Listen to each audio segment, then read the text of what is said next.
सब्र का फल हमेशा मीठा होता है। कब किसकी किस्मत बदल जाए कुछ भी कहा नहीं जा सकता। और अगर बात राजनीति की हो तो ये बातें और भी सटीक बैठती हैं।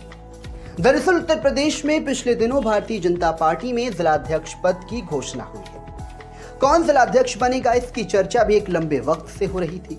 फिर क्या, बीते रविवार को एक एक करके सभी जिले के पार्टी कार्यालय पर ही जिलाध्यक्ष की घोषणा होने लगी। इसी बीच उत्तर प्रदेश के बलिया जिले से बीजेपी में एक नए अध्याय की शुरुआत होती है और कभी बीजेपी कार्यालय में झाड़ू लगाने वाले एक मामूली कार्यकर्ता संजय मिश्रा को पार्टी का जिलाध्यक्ष घोषित कर देती है। संजय मिश्रा ने पार्टी में अपनी मेहनत और संघर्ष से साबित कर दिया कि कोई भी काम छोटा नहीं होता।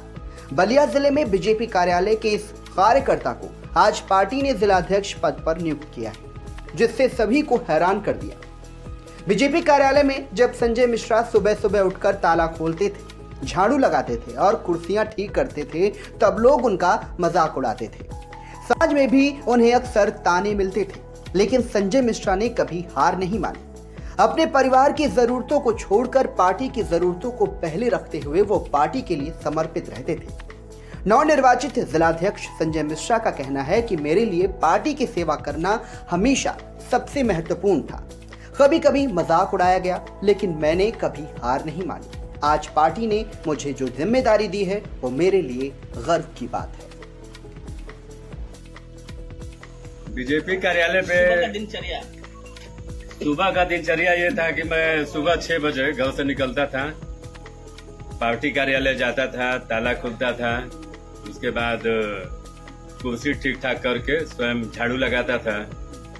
झाड़ू लगाने के बाद फिर मैं घर आता था और स्नान ध्यान करके पुनः कार्यालय चला जाता था देर रात्रि तक।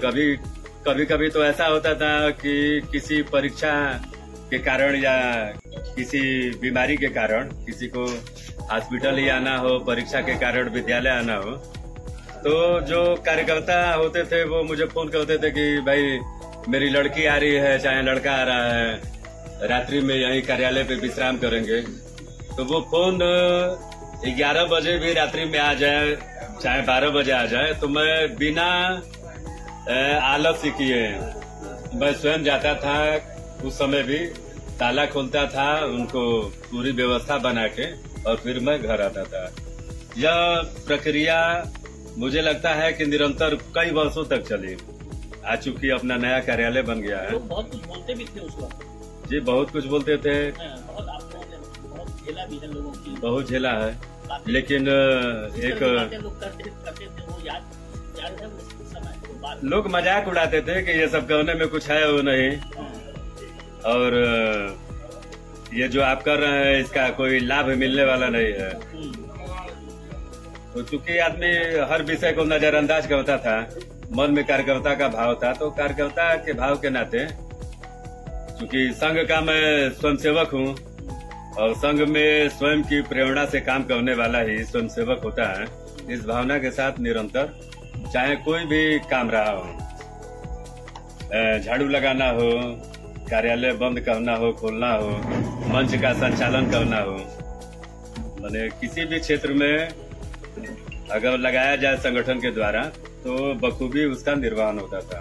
जो परिवार की जो जरूरतें थी वो कैसे पूरा करते? अब परिवार की जरूरतों को सबसे पहले तो संगठन की क्या जरूरत है उसको पूरा करना है, या भाव लेके आदमी काम करता था। कभी कभी मेरे पिताजी उस समय जिंदा थे, वो काफी नाराज हो जाते थे और अब क्या कहा जाए, वो एक अभिभावक के नाते कभी कभी इस प्रकार की स्थिति का निर्माण होता था कि वो पिटाई भी कर देते थे।